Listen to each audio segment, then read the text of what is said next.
Hello, I'm going to show you how I make tissue box covers, regardless of whether you've got a tissue box that's got a little skinny opening at the top or whether it's one of those with the wider opening. There's the first tissue box cover that I've shown you. However, they're both identical, this one and the beige one. They're made in exactly the same way. So I'm going to show you how I go about that. And you'll see with this one, I'm putting it over a tissue box that's got a much wider opening initially, but it's the same tissue box cover and it works in the same principle, the same way, by being able to just pull the tissue out the little slot that we make at the top. All right. I have used the scripture that we heat pressed onto the little side piece. You can, of course, use anything you like. You can do some hand embroidery and do whatever it is that you would like to do on your tissue box as far as design is concerned. So what I start with then is 4 pieces of fabric, 2 little squares and 2 larger rectangles. And I keep these 4 pieces as my little template. So once I've cut my actual fabric out, you can see there I've done a whole pile because I'm making lots of tissue box covers. I overlock around 3 edges, not the bottom edge. And then I do the same with the little squares. I overlock again, or zigzag or finish however you want to, around the 3 edges and not the bottom edge. As I said, I've used a white piece that I put some heat pressed a scripture onto it. So that's what I did for my one side piece. All right, so don't overlock across the bottom and stitch across the top edge of your rectangles, just from one end into the middle and from the other end into the middle, which I'll show you here. I actually just measure the same distance. So let's say that was 8 centimeters. I measure 8 centimeters, stop.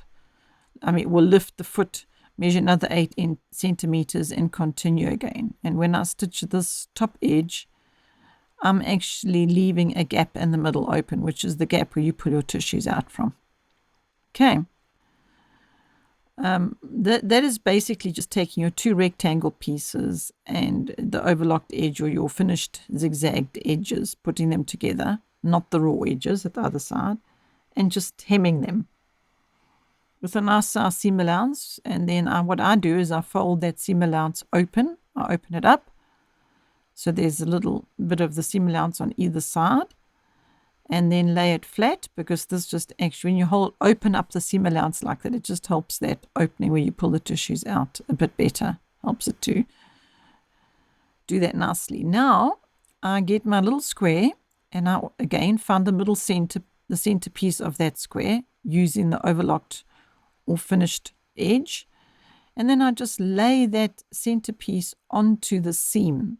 That's where I'm putting my centers together. The top of the center of the tissue box and the center of that little square piece, which is going to form the side.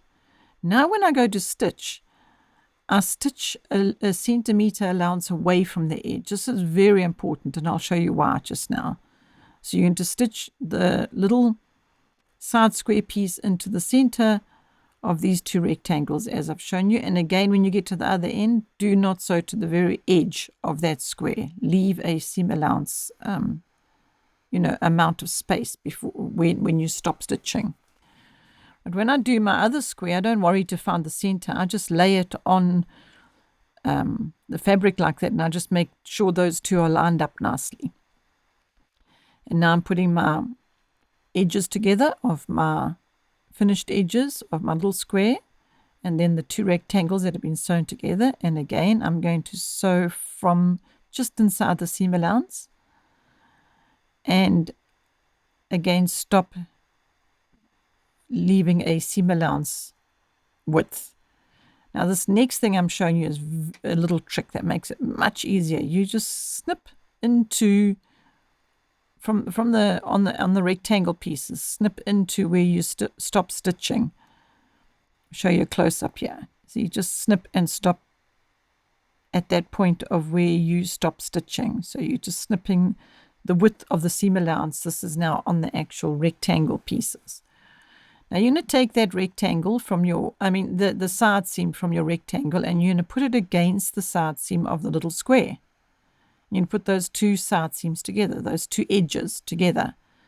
And now you stitch them closed. And this, I'll show you close up just now with the white piece because it shows it much clearer.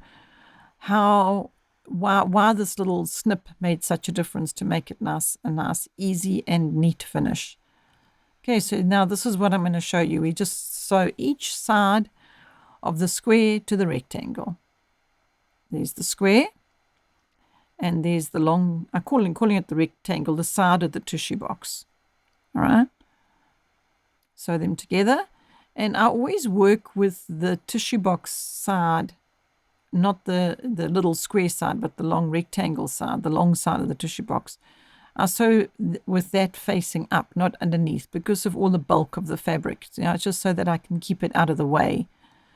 I just make it all nice and flat. If I have it the other way around, then that's underneath and I can't see it as clearly. So it just stops accidents from happening of bulks of fabric getting caught where you don't want them to be caught up in the stitching.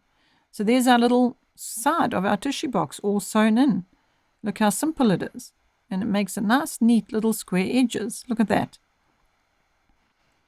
Okay, now I'm going to show you the same with the white piece. And this is where I'll show you why that little snip helps so much.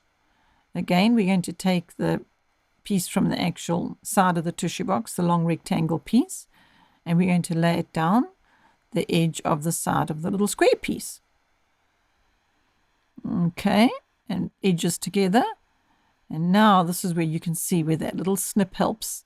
See, it helps you get into the corner there. If you didn't snip that, you'd have a whole sort of bunch of fabric there, and it could actually just get messy. In fact, talking about messy, you might want to cut your threads as you go along. I know if my mother was watching this, she'd be saying to me, why didn't you cut your threads? Because they get caught. You see, I got them all caught there in the stitching. So you might want to keep it tidy and snip off all your threads as you go. I just actually clean up all my threads when I'm finished the project. That's a personal preference thing, I suppose. Okay, now here's the other side. The rectangle long side of the tissue box lined up with the side of the little square. And again, the tissue box side, the long bit facing me, not underneath. And here I am stitching the sides together. And once again, once I turn it around, you'll be able to see a nice, neat little corners. Okay, now don't worry about the bottom edge just yet. I'll get to that in a moment. You see, there's your tissue box. It's quite simple. I mean, that literally takes a few minutes. Get yourself a little tissue box cover. Nice gift for people. And again, you can do what you like on the sides and decorate it and put somebody's name and whatever. Now, about the bottom edge, you know, you can either just turn a little hem like that, or you can just zigzag the bottom edge.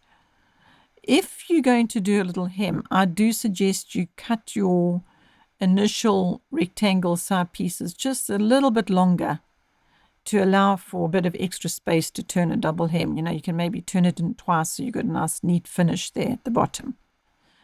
If you're not going to do that and you're just going to zigzag around the bottom, maybe you want to put some braid. It's up to you. And here you see I'm showing you the different edges. They're not actually nice and straight, but you just cut that off even when you're finished. So you don't have to worry about it, because once you've turned your hem up, everything straightens up and looks good. So there you have your little tissue box covers. I hope you will find them fun to make and you enjoy the process.